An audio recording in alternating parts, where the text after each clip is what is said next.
Perspectives பற்றி ஒரு கதை சொல்லட்டுமா? அதாவது மாறுபட்ட கண்ணோட்டம். அது ஒரு கிண்டர் கார்டன் பள்ளி.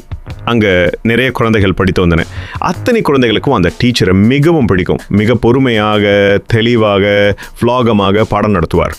அப்படி ஒரு நாள் கணக்கு பாடம் நடத்தி கொண்டிருக்கும் போது ஒரு குழந்தையிடம், நான் உன்னிடம் ஒரு ஆப்பிள் தருகிறேன், அடுத்து ஒரு ஆரஞ்சு தருகிறேன், மீண்டும் ஒரு ஆப்பிள் தருகிறேன், இப்போது உன்னிடம் எத்தனை ஆப்பிள் எத்தனை ஆரஞ்சு இருக்கும் என்றார் டீச்சர். சிறுவன் 3 ஆப்பிள் 1 ஆரஞ்சு என்றான்.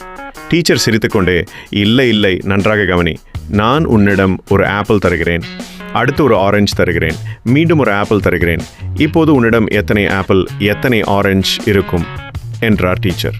குழந்தை மீண்டும் 3 ஆப்பிள் 1 ஆரஞ்சு என்றது. டீச்சர் மீண்டும் அதே கேள்வியை கேட்க குழந்தை மழலை குரலில், டீச்சர், நீங்கள் 2 ஆப்பிள் 1 ஆரஞ்சு கொடுத்தீங்களா?